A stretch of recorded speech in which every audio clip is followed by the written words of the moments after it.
কোরআনে দুজন জালিমের কথা আল্লাহ কোরআনে উল্লেখ করেছে। জালিম শুধু নয়, তারা বাদশাহ, একটা দেশের রাজা ছিল।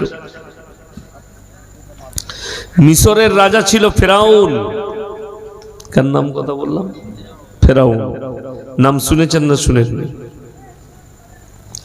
কারুর ছেলে জন্ম হলে নাম রাখবে ফেরাউন? কেন রাখবে না? ফেরাউন ছিল অত্যাচারী শাসক।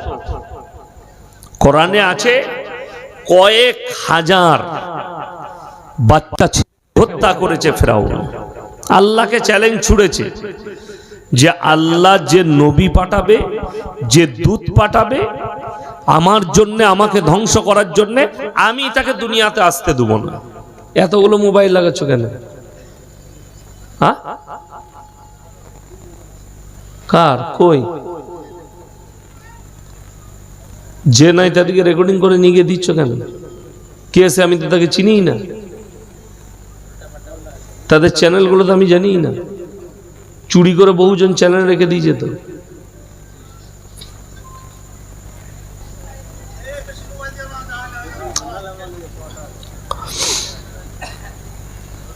এই যতজন অ্যারেস্ট হচ্ছে, যত মৌলবি ফেরে পড়ছে, তার মধ্যে এক নম্বরে হচ্ছে ইউটিউবার। পৃথিবীতে অত নিজের মা বোনকে কেউ বিক্রি করে না, এরা যতটা আমাদেরকে বিক্রি করে দিয়েছে। বিশ্বাস করুন, বাস্তব বলছে, আজকে বলতে আমি বাধ্য হলাম। রাত 12টায় ফোন করতে হচ্ছে যে এই বায়ানটা ছাড়লি কেন? রাত 12টায়।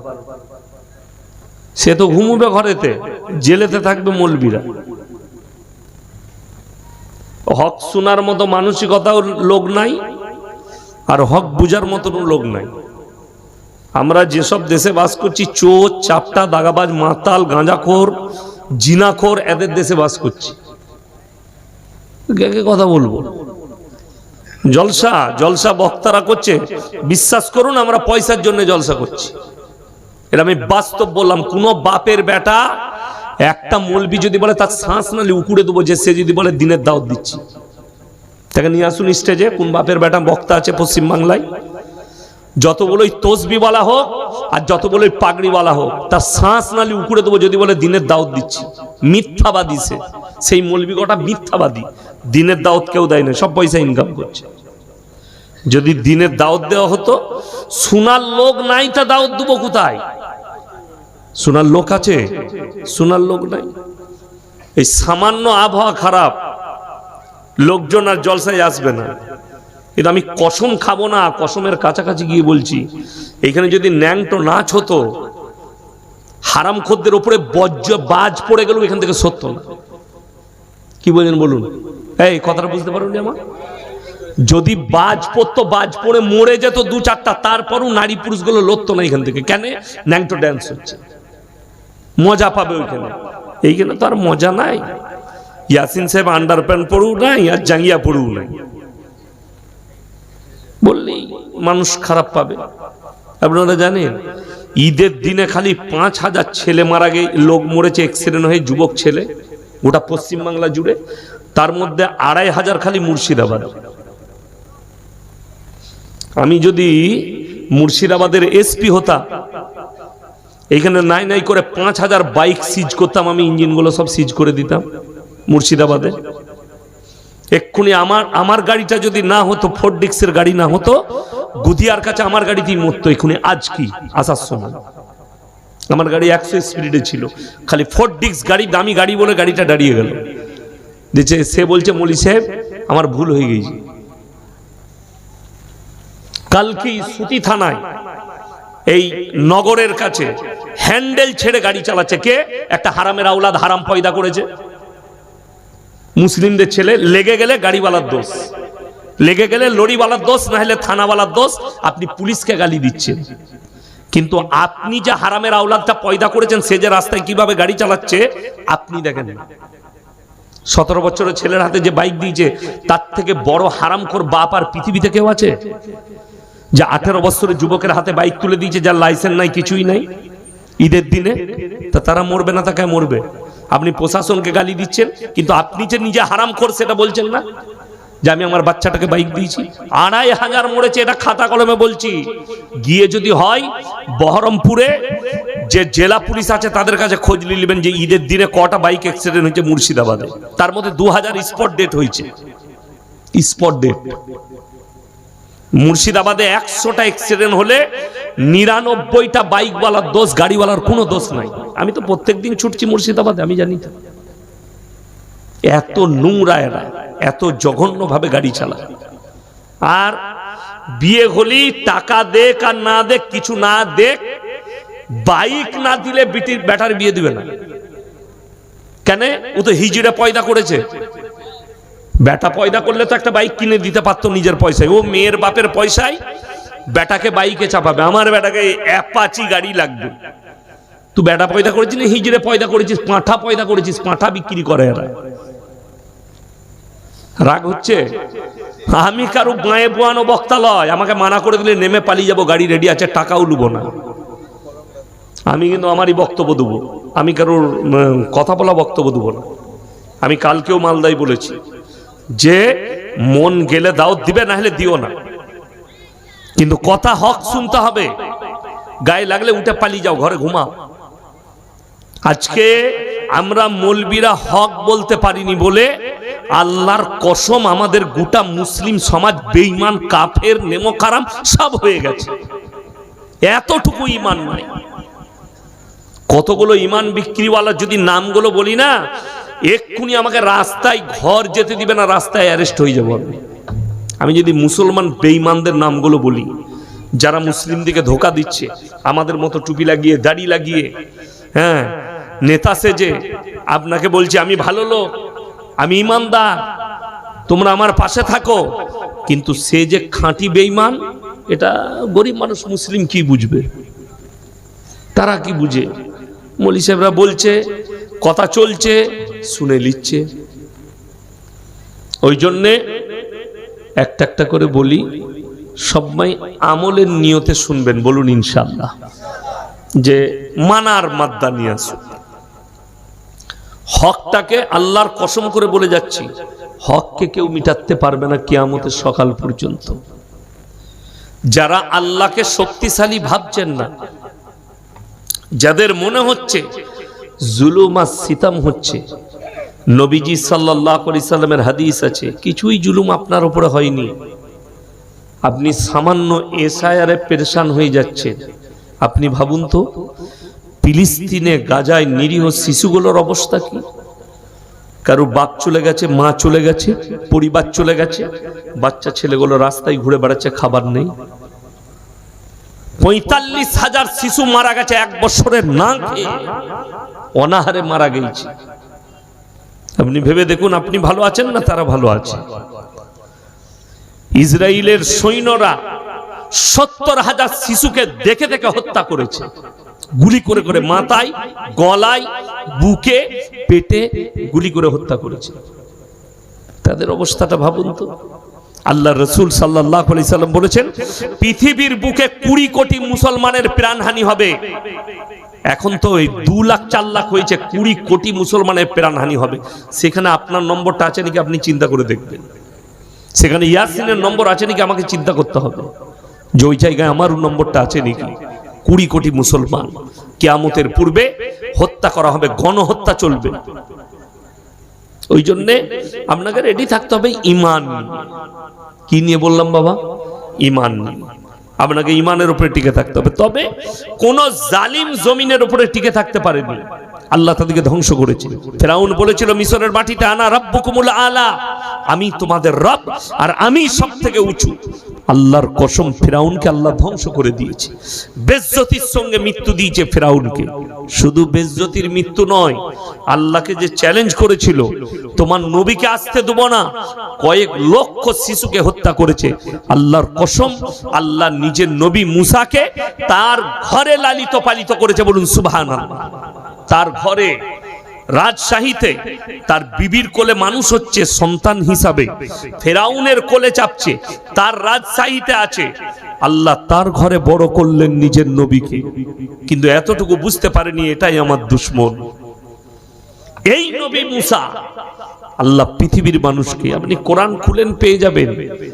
এখন তো কিছুই নয়, আপনি কাগজ নিয়ে পেরেশান। 1400 বছর 1450 বছর আগে আল্লাহ তাআলা কোরআনে বললেন, আব্রাহা বলে একটা বাদশা, সে বলল কাবা ঘরকে গুঁড়িয়ে দেবো আমি। কি দিয়ে? মানুষের সৈন্য দিয়ে নয়, বাহিনী দিয়ে নয়, হস্তি বাহিনী দিয়ে। হাতি নিয়ে চলো, হাতির বাহিনী তৈরি করলো, কাবা ঘরকে গুঁড়ানো হবে। আল্লাহ কোরআন নবীজির কাছে পাঠিয়েছেন।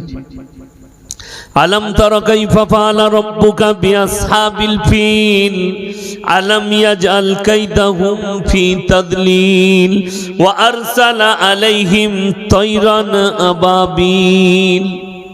হে আমার নবী, আপনি কি দেখেননি যারা কাবা ঘর ভাঙতে এসেছিল তাদের উপরে আমি পরমাণু নিক্ষেপ করিনি, ফেরেশতা পাঠাইনি, ছোট্ট একটা পাখি আবাবিল, তাকে খালি হুকুম দিয়েছি জমিন থেকে পাথর তুলো আর আসমানে গিয়ে তাদের উপরে নিক্ষেপ করো, বাকি কাজ আমার আল্লাহর। সেই পাথরগুলোর এতটা রেঞ্জ তৈরি করেছিলেন আমার আল্লাহ, হাতির পিঠে লেগে পেট দিয়ে বেরিয়ে গেছে। এত রেঞ্জ, গুলির থেকেও বেশি রেঞ্জ। নবীজিকে বললেন, হে নবী, কাবা ঘরে পৌঁছানোর আগে আমি হস্তি বাহিনীকে মাটির সাথে মিশিয়েছি। জোরে বলুন সুবহানাল্লাহ। আমেরিকার কাছে 5200 পরমাণু বোমা আছে বর্তমানে। যে কোনো সময় ইরানের উপরে পরমাণু হামলা হতে পারে। আমি মোবাইলে খবর দেখছিলাম, যে কোনো সময় 48 ঘন্টার আলটিমেটাম দিয়ে দিয়েছে, আর ইরান বলেছে 24 ঘন্টার টাইম রইল তোমাদের কাছে। টক্কর চলছে। বাংকার প্লেন দেখা দিয়েছে আসমানে, মধ্যপ্রাচ্যের আকাশে। বাংকার প্লেন মানে জানেন, আমেরিকা যখন কোন দেশকে হামলা করে, পরমাণু হামলা করবে, ওই প্লেনটাই তাদের মন্ত্রিসভার সবাই চেপে যাবে, প্লেনটা আকাশে উড়ে যাবে। প্লেনটা উড়ার পরে 10 দিন পৃথিবীতে উড়ান ভরবে, 10 দিন নিচেই নামবে না। না তার উপরে পরমাণু আসর হবে, না মিসাইল আসর হবে, না তাকে কেউ টাকরাও করতে পারবে। এত মারাত্মক প্লেন সেটা দেখা গেছে, সেটা ট্রায়াল দিয়েছে। তার মানে যে কোনো সময় আশঙ্কা করছে পৃথিবীর বৈজ্ঞানিকরা ইরানের উপরে পরমাণু হামলা হতে পারে। এতগুলো পরমাণু বোমা আছে। আমেরিকার প্রেসিডেন্ট এমন প্লেনে চাপে, সেখানে মিসাইলের হামলাও চলবে না, সেখানে কোনো রকমের কোনো হামলা কাজ করবে না। আপনার কি মনে হচ্ছে? তার মানে তার মধ্যে তাহলে আর কোনো দুর্বলতা নেই। আল্লাহর কসম করে বলে যাচ্ছি, কেউ যদি লোহার ঘরে থাকে, লোহার প্রাচীর দিয়া বাড়ির মধ্যে থাকে, তারপরও আমার আল্লাহর কাছে দুর্বল। যদি বলেন কেমন করে, ইমানদারির সঙ্গে বলুন, মালাকুল মউত এলে আটকাতে পারবে? মৃত্যু এলে? জোরে বলুন না সুবহানাল্লাহ। আল্লাহর শুকর আদায় করুন। প্রত্যেকটা মানুষ দুর্বল। এই যে আমি আপনি বেঁচে আছি, আমাদের জীবনে 3টে অংশ। কটা বললাম বাবা? 3টে। একটা হচ্ছে আল্লাহর নিজস্ব, একটা কার বললাম? আল্লাহর নিজস্ব। আমাদের শরীরের সব থেকে দামি পার্টস কোনটা? এ বাবুরা বলো, শরীরের মধ্যে সব থেকে দামি অঙ্গ কোনটা?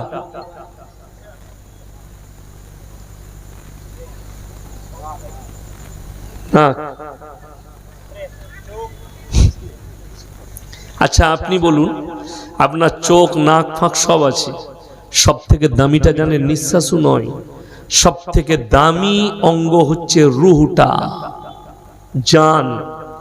মানুষের সব ঠিক আছে, যদি জান না থাকে কথা বলতে পারবে? হ্যাঁ, চলতে পারবে? মানুষ কখন মারা যায়? রুহটা বেরোনোর পরে না আগে? রুহটা চলে যাওয়ার পরে। পৃথিবীর যতগুলো ডাক্তার আছে, আপনি বহরমপুরে সকালে যান মেডিকেলে, যত ডাক্তার আছে এক কাছে করুন, স্যার একটা প্রশ্নের উত্তর দেন। কি আপনারা এত রোগী ফাড়ছেন, একবার বলুন তো মানুষের মধ্যে রুহটা আল্লাহ কোথায় রেখেছে? আপনার বহরমপুরের ডাক্তারগুলো কিয়ামতের সকাল পর্যন্ত সময় দিয়ে গেলাম, আন্ডার প্যান্ট পরে ড্রেনে গু ঘাটবে, ওই মালটা খুঁজে পাবেন। তার নাম আল্লাহ। নবীজি আল্লাহকে নিজে প্রশ্ন করেছেন, ওয়ায়াসালুনাকা আনির রূহ, ওগো আল্লাহ রূহটা কি? আমার আল্লাহ নিজে উত্তর দিয়েছেন, কি বলে জানেন? কুলির রূহু মিন আমরি। হে আমার নবী, রূহ হচ্ছে আমার আল্লাহর হুকুম। কোরআনে অপর জায়গায় 30 পারায় আছে ওয়ান্নাজিয়াতি গরক ওয়ান্নাশিতাতি নশত। আমি আল্লাহ কসম খাচ্ছি ওই ফেরেশতার জানা তোমাদের শরীরে আমার হুকুমে ডুব মারে। গর্ক শব্দের অর্থ হচ্ছে ডুব মারা। পানিতে আমরা ডুব মারি না, পানিতে ডুব মারি। দেখুন এখনকার যারা আমার জেনারেশন আছো, বাচ্চা কচি কাচা আছো, আমাদের সন্তানরা যারা আছেন তাদেরকে অনুরোধ করে বলছি, কমপক্ষে নদীতে পুকুরে নেমে একবার সাঁতারটা শিখে নেবে। সাঁতার এখনকার তো বেশিরভাগ ছেলে সাঁতার জানে না, কিন্তু 10 বছর বয়স না হতে হতে মোবাইলের হিরে থেকে জিরে সব জানেছে, তাই না? সেদিনে দুর্ঘটনা ঘটেছে কাটোয়া ঘাটে, দেবগ্রাম ঘাটে।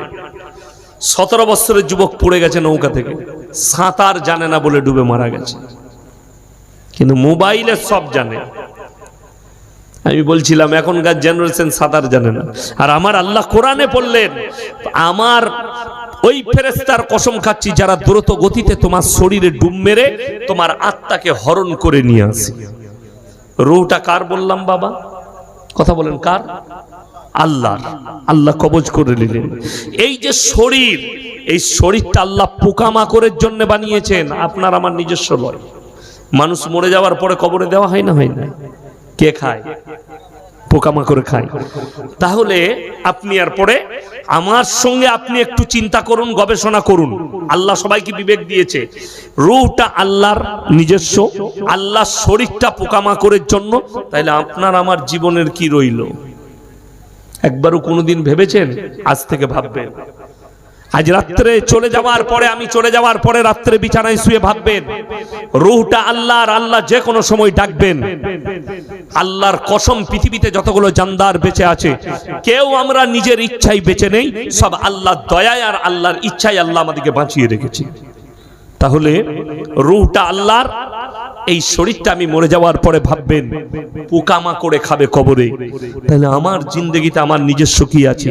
টাকা, সম্পদ, শক্তি, বল, কোনো কিছুই নয়। আপনার আমার জীবনের মূল্যবান জিনিস যেটা কবর এবং পরকালে কাজে লাগবে, সেটার নাম হচ্ছে নেক আমল। কর্মটা, জীবনের ভালো কাজটা, ওইটাই আল্লাহর কাছে একমাত্র কাজে লাগবে। তাছাড়া কোনো কিচ্ছু কাজে লাগবে না।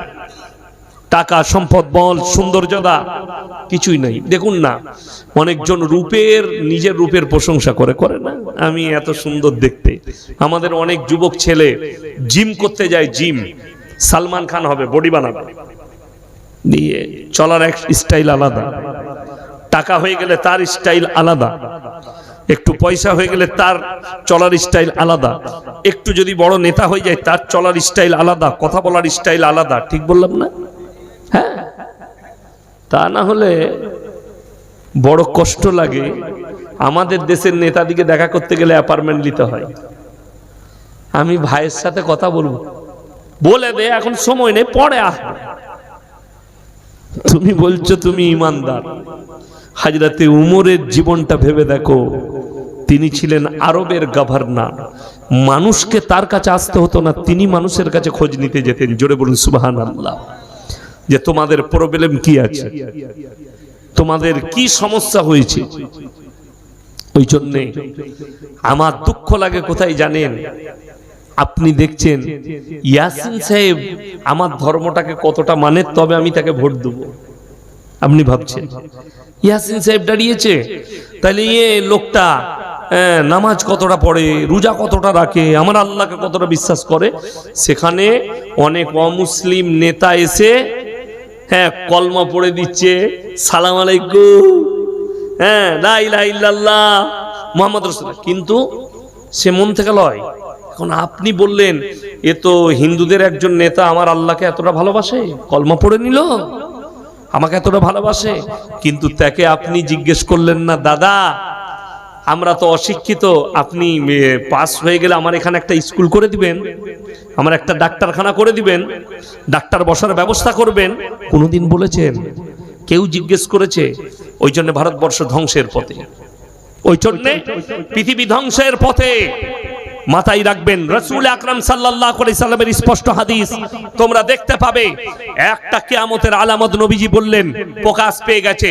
অশিক্ষিত মূর্খরা যখন সমাজের নেতৃত্ব দিবে আর শিক্ষিতরা চুপচাপ বসে থাকবে, এটা মারাত্মক কিয়ামতের আলামত। প্রকাশ পেয়েছে না পাইনি? এই কথাটা ইউটিউবার ছেড়ে দিবে, গায়ে চুলকুনি শুরু হয়ে যাবে। কার? মূর্খর। আচ্ছা বলুন তো, চুরি করা হারাম না হালাল? হারাম। আচ্ছা আমি যদি বলি চুরি করা হারাম, চোরের গায়ে লাগবে না ইমানদারের গায়ে? চোরের গায়ে। আমাকে বর্ধমানে একজন ফোন করে বলছে যে হুজুর চা ঢালেন তো। আপনি গালি দেন কেন? আমি বলি ভাই আমি তো কোনো জলসায় মা বোন তুলে গালি দেই না। বলে না না ওটা লয়, আপনি হারামখোর বলেন। আমি বলি আচ্ছা বলো তো, যে হারাম খায় তাকে কি বলবো? আল্লাহর ওলি বলবো? আজীব ব্যাপার, যে হারাম খায় তাকে আল্লাহর ওলি বলা যাবে? যেমন আপনাদেরকে বলি, সবাই হাত তুলে বলুন তো আল্লাহকে বিশ্বাস করবো ইনশাআল্লাহ? হ্যাঁ, আল্লাহকে বিশ্বাস করলে আল্লাহ সব হুকুম মানতে হবে না? হবে না? হবে। আল্লাহ যেগুলো নিষেধ করেছে করা যাবে? করা যাবে না। আমি আজকে এমন একটা বায়ান করে দিয়ে যাচ্ছি, আপনার এলাকার লোক আমাকে আর জীবনে দাওয়াত দিবে না। দেখুন, ইমানদারির সঙ্গে বুকে হাত রেখে, এটা কি ইসলামপুর থানা?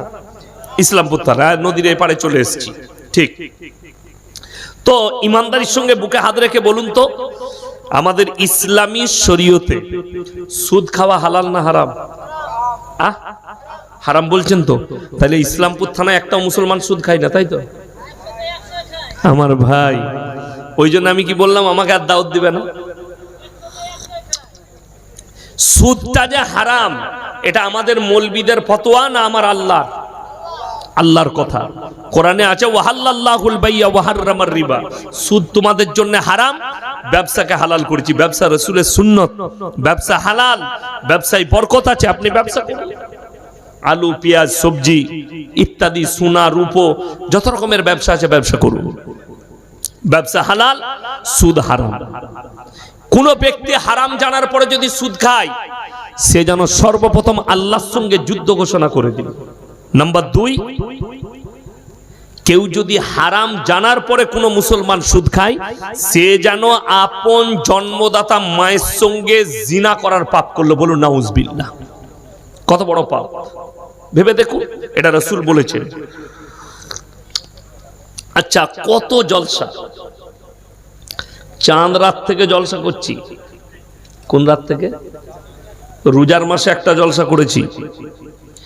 যেদিনে রোজা শুরু হবে তার আগের দিন পর্যন্ত জলসা করেছি। সেই শুরু করেছি বাকরা ঈদের পরে, সেই থেকে। তাহলে জলসা শেষ নেই। পাড়ায় পাড়ায় জলসা, গ্রামে গ্রামে জলসা, মাদ্রাসায় জলসা, এত জলসা, এত মেহনত। আমার বাড়ির কাছে ইজতেমা হলো পুইডানে, দোয়াতে 1 কোটির বেশি লোক। আপনাদের ইসলামপুর থেকেও গেছে, চারিদিক থেকে গেছে। অবাক হয়ে যাচ্ছি, আপনি জলসায় এলেন, ইয়াসিন ভাই এসছে দোয়া করবে, দোয়াতে শামিল হব ইনশাআল্লাহ, দোয়া কবুল হয়ে যাবে। আপনি এই নিয়তে এলেন, ইয়াসিনকে বাদ দিয়ে অন্য আল্লাহওয়ালা আলেমকে নিয়ে এসছেন। এই ইজতেমায় এত লোক দোয়া করবে, আমিও গিয়ে বউ বলে দিলে যাও চলে যাও ইজতেমায়, তোমার দোয়া কবুল হয়ে যাবে। এই কষ্ট করে গিয়ে দোয়ায় শামিল হয়ে এখন কাঁদছে। আপনি দোয়া করছেন ইয়াসিন সাহেবের সঙ্গে হাত তুলে, আর আপনার বউ হচ্ছে গ্রুপ লোনের হেড, জান্নাত একদম কনফার্ম, তাই তো?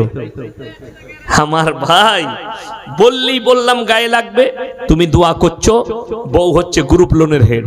কোন বাপের বেটা মৌলবি আপনাদের মুর্শিদাবাদে একদম প্রকাশ্যে বলে যাচ্ছে, এই গ্রুপ লোন আর বন্ধন লোনকে যদি হালাল বলতে পারে, আল্লাহর কসম আমি কাল থেকে আর মুর্শিদাবাদে জলসা করব না। চ্যালেঞ্জ রইল এটা। আপনি ভিডিও বানিয়ে দিতে বলুন সেই মৌলবীকে যে হালাল বৈধ। আসল কথা কি জানেন? ইমামকে আপনি আমি বাপের গোলাম মনে করি। কি মনে করি? বাপের গোলাম। আমি এক গ্রামে বর্ধমানে জলসা করলাম 1 বছর আগে। আমি এই সুদের বায়ান করেছি, গ্রুপ লোনের বায়ান করেছি, বন্ধন লোনের বায়ান করেছি। তো আমার বিয়ে হয়েছে আমার ফুপুর মেয়ের সাথে। আমি ছোট জামাই, আমার ফুপুর বড় ফুপুর। তো আমার যে ফুপুর বড় মেয়ে, আমার 1.5, সে মুম্বাই থাকে, বিরাট কারখানা, তারা বছর একবার বাড়ি আসে। বর্ধমানে ভাতার থানায় বাড়ি। সে আমাকে বললে, ভাই অমুক গ্রামের একটা মেয়ে আমাদের এখানে বাপের বাড়ি আপনার খুব বদনাম করছিল, গাল দিচ্ছিল।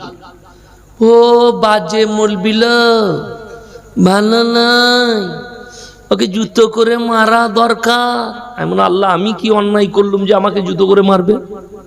আচ্ছা আমি বললাম যে কোথায় বাড়ি তার? বলে অমুক গ্রামে। আমি চিন্তা করলাম অমুক গ্রামে কোথাও কোনোদিন গেলাম জলসা? হ্যাঁ, কুরবানির পরে গেছিলাম। আমি তাকে জিজ্ঞেস করো তো, খোঁজ লাও দেখিনি যে বুব্বু তুমি গ্রুপ লোন করো? বাবা, বুবু তো গ্রুপ লোনের হেড। আর আমি বলে এলাম 10 জন করে গ্রুপ করেছে, একজন তাদের মধ্যে হেড, আর 9টা মেয়ে আবার তাকে ম্যাডাম বলে। আর সে মনে করে যে হাই ব্যাপার আমার ম্যাডাম কিসের না সুদ খাবার। তোমার জানা নাই হাদিস, কেউ যদি সুদের কারবার করে দেনেওয়ালা লেনেওয়ালা উভয়ে পাপী। শুধু তাই নয়, তার সঙ্গে যারা জড়িত থাকবে তার লেখা লেখি ব্যবসা বাণিজ্য দালালি যাই করবে সবটাই সমান পাপের হকদার হবে। আমার বন্ধুগণ, আমার মায়েরা বোনেরা কান খুলে শুনে নাও, যারা পুরুষ আছেন তারা শুনেলেন, যার বউ গ্রুপ লোনের সঙ্গে জড়িত, দাইয়ুস কোনদিন, নবীজি বলেছেন হাদিসে আছে, দাইয়ুস কোনদিন জান্নাতে যাবে না। দাইয়ুসকে, যে নিজের বিবিকে, নিজের বিটিকে, নিজের মাকে, বোনকে বেপরদা করে রাস্তায় পাঠিয়ে দিবে, পর পুরুষের কাছে ঠেলে দিবে। তোমার মাকে, তোমার বিবি তুমি বেপরদা করে রাস্তায় ঠেলে দিয়েছো, যাও পর পুরুষের কাছে গিয়ে গ্রুপ লোন করে নিয়েছো। পর্দার প্রয়োজন নাই, টাকার প্রয়োজন। তুমি নামাজ পড়ো, তারপরে তুমি দাইয়ুস। তুমি দোয়া করো, তারপরে তুমি দাইয়ুস।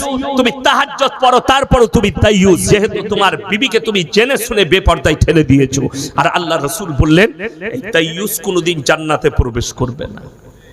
আপনি কি করে ভাবলেন সুদের কারবার করবেন জান্নাতে চলে যাবেন? সব থেকে দুঃখ। 2 নম্বর, গাঁজা মদ হারাম না হালাল? হারাম। বহরমপুর জেলে, মুর্শিদাবাদ, মালদা আর নদিয়ার জেলে, বেশিরভাগ এই বর্ডার জেলাগুলোই মুসলিমদের ছেলেরা জেলে আছে। হিরোইন পাচার, গাঁজা পাচার, আফিং পাচার, বিভিন্ন রকম 2 নম্বরই কাজ জেলের কুঠরিতে আছে। যে জিনিসটা হারাম তার ব্যবসা তুমি কি করে করবে? অবাক লাগে। আমি মুর্শিদাবাদ জেলায় দেখাবো, মুসলিম ছেলে মদ বিক্রিও করছে লাইসেন্স বার করে, আর মদ পানও করে। বড় কষ্ট, দুঃখ। গাঁজা বেচার স্টাইল আবার আলাদা। ও আমাদের মতো মৌলবীরা খুঁজে পাবো না, এসব ছোটখাটো আমরা। কি বলুন তো, ভালো চায়ের দোকান, দারুণ চা বিক্রি হয়, ভিড়। ইনি বললেন ভাই ইয়াসিন সাহেব এসছেন বর্ধমান থেকে, আমাদের ইসলামপুর একটা ভালো চায়ের দোকান আছে, খুব ভালো চা হয়, আপনি আসেন তো চা খাওয়াবো। আমরা যাবো। আর সত্যিকারই মুর্শিদাবাদে অনেকগুলো ভালো ভালো চায়ের দোকান আছে। তো নিয়ে গেল, প্রচুর ভিড়। ও ইয়াসিন সাহেব এসছে, চাটা মোজ মোজ মোজ, বসুন আমি চা বানাই। স্পেশাল চা বানাচ্ছি। আরো 2টো যুবক এলো, আমরা দুজনা বসে আছি অ্যাপাচি বাইক নিয়ে। এসে ঢুকলো, বলছে ভাই 2 খান চা দিস আর 2 খান ওইটা দিয়ে দিস। ইয়ার আমি গল্প করছি, আল্লাহ 2 খান চাটা বুঝলাম, 2 খান ওইটা দিয়ে দিস, ওই মালটা কি? ওটা তো আমরা জানি না। ওইটাই সিগারেট লয়, ওইটাই হচ্ছে গাঁজার পুড়িয়া। হারামখোর সিগারেটের মশলাগুলো বার করে দিয়ে অতি গাঁজা ভরে দিয়েছে, দিয়ে বিক্রি করছে। পুলিশের বাপ খুঁজে পাবে না, আমরা খুঁজে পাবো, মৌলবীরা জানবে। নিয়ে চলে গেল 2টো পুড়িয়া, সিগারেটের ভেতরে গাঁজার মশলা দিয়ে, বলছে ও আবার ফাঁস কাতারে নামাজ পড়ে মসজিদে। ইমানদার, আপনি বলুন তো লটারি টিকিট হারাম না হালাল? হারাম। আমি আপনার এলাকায় চলুন, ইসলামপুর বাজারে, আমি দেখি দেবো মুসলিম ছেলে লটারি বিক্রি করছে। ঠিক বললাম না ভুল বললাম? এই নদীটা পেরিয়ে এলাম, যে বাজারটা পড়লো ওটা কি নাম? হরিরামপুর বাজার। সেইখানে চলুন, সকালবেলায় মুসলিমদের ছেলে লটারি বিক্রি করছে, আমি দেখিয়ে দেবো মুসলিমদের ছেলে। আপনি বলুন লটারির টিকিট হারাম? অবশ্যই। তাইলে যে লটারির টিকিট বিক্রি করছে তাকে কি বলবো? আল্লাহর ওলি বলবো তো নাকি? এ লটারি বেচতে পারে, আবার মসজিদে ফাঁস কাতারে নামাজ পড়ে, জুম্মার দিনে চলে আসে আতর লাগিয়ে। এখন এরা ভেবে নিয়েছে যত রকমের পাপ করবি কর, গাঁজা খা, মদ খা, সুদ খা, লটারি বেচ, চুরি কর, বাটপড়ি কর, জিনা কর, যা করবি কর। মলবিরা আছে, হুজুররা আছে, এদের দুয়াতে 100% জান্নাতে যাবে। এই যে মাদ্রাসা মসজিদের জলসা হয় না, হয় না? জলসা হয়। এখন মহসিন ভাই আমার আগে আদায় করছিল, আদায়কারী বক্তা। আমি আদায়কারী বক্তা ফক্তা নই। এই জলসা হয়, এখন বলে দিলে বাবাজি নাম আল্লাহর রাস্তায় কেউ যদি 1000 টাকা দেয়, বাবা আল্লাহ তোমাকে জান্নাতুল ফিরদৌস দান করবে। সুদখোর দেখলে মলি সাহেব তো জান্নাত দিচ্ছে 1000 টাকায় দি। এখন আমি তো আর জানি না আপনি সুদখোর না কি খোর। ও সুদখোর এসে সুদের 1000 টাকা আমাকে দিলে, আর আমি দেখে যা আহারে বান্দারে গোনাই বসে ছিল, আর ছিল কিনা ছিল 1000 দিল, দিয়ে জান্নাতে ভরে দিল। সে দেখলে এর থেকে ভালো জান্নাত তো আর কিছু নাই। 5টা জলসাই 5000 দিলেই জান্নাত রেডি।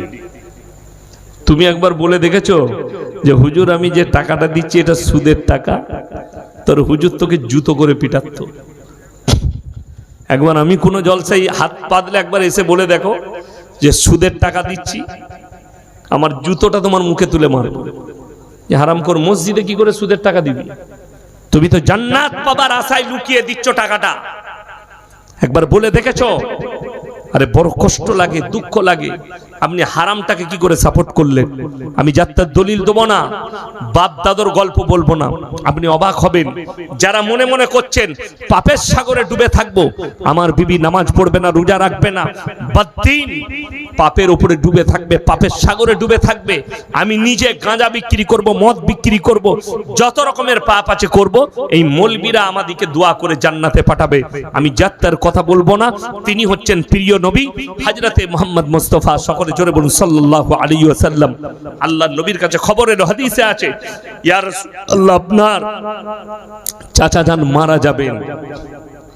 জাকামদানি হচ্ছে, নবীজি ছুটলেন চাচার বাড়িতে, হিতাকাঙ্ক্ষী চাচা, চাচার হাতটা টিপে ধরলেন, চাচা গো আমি হচ্ছি তোমার ভাইপো মুহাম্মদ, আল্লাহর নবী, একবার খালি কলমাটা পড়ে নাও, আমি আল্লাহর কাছে তোমার জন্য কেঁদে কেঁদে ক্ষমা চাইবো। নবীজি চাচার উত্তর এলো, আমি যদি বার্ধক্যে কলমা পড়ি, লোকে বলবে মৃত্যু ভয়ে কলমা পড়েছে, আমার সম্মান চলে যাবে পৃথিবীতে। কলমাটাই পড়তে পারলো না। আমার আল্লাহ রাব্বুল আলামিন নবীজির কাছে আয়াত পাঠালেন, কোরআন পাঠালেন, জিবরিল আমিনকে পাঠালেন। ইন্নাকা লা তাহদি মান আহবাবতা ওয়ালাকিন্নাল্লাহা ইয়াহদি মান ইয়াশা। হে আমার নবী, হিদায়াতের দপ্তরটা আমার আল্লাহর হাতে। হিদায়াতের মালিক সকলে বলুন কে? আল্লাহ। আমার ইচ্ছা নেই তোমার চাচা কলমা পড়তে পারবে না। নবীজি চাচা যান দুনিয়া ছাড়লেন। এরপরে নবীজি আল্লাহর কাছে কি দোয়া করলেন? ওগো আল্লাহ, তুমি আমাকে যতদিন না নিষেধ করবে, আমি আল্লাহর কাছে তোমার কাছে কেঁদে কেঁদে আমার চাচার জন্য ক্ষমা চাইবো। নবীজি ক্ষমা চাইতে লাগলেন, আল্লাহ এটা আমার হিতাকাঙ্ক্ষী চাচা। জানেন কেমন চাচা? নবীজিকে যতদিন উনার চাচা যান বেঁচে ছিলেন, মক্কার বুকে কেউ নবীজিকে টাচ করতে পারেনি। হে আমার ভাইপো, তুমি ইসলামের প্রচার করো, আমি বেঁচে থাকতে তোমার শরীরে কেউ হাত লাগাতে পারবে না। এরকম চাচা। যতগুলো অত্যাচার নবীজির উপরে হয়েছে, চাচা যান দুনিয়া ছাড়ার পরে তিনি বেঁচে থাকতে কেউকে হাত লাগাতে দেয়নি। সেরকম চাচার জন্যে দোয়া চাইছে। নবীরা দোয়া করলে আল্লাহ কবুল করেন না করেন না? কথা বলেন। আল্লাহ দোয়াকে কবুল করে নেবেন। নবীরা দোয়া করছে, কিন্তু আল্লাহ তাআলা জিবরিল আমিনকে পাঠালেন। যখন নবীজি দোয়া করছেন চাচার জন্য, আল্লাহ আমার চাচাকে ক্ষমা করে দাও, এটা আমার হিতাকাঙ্ক্ষী চাচা, তখন আল্লাহ জিবরিল আমিনকে পাঠালেন। যাও কোরআনটা নিয়ে, মা কানা লিন-নাবিয়্যি ওয়াল্লাযীনা আমানু আইয়াস্তাগফিরু লিল মুশরিকিন ওয়ালাউ কানু উলি কুরবা।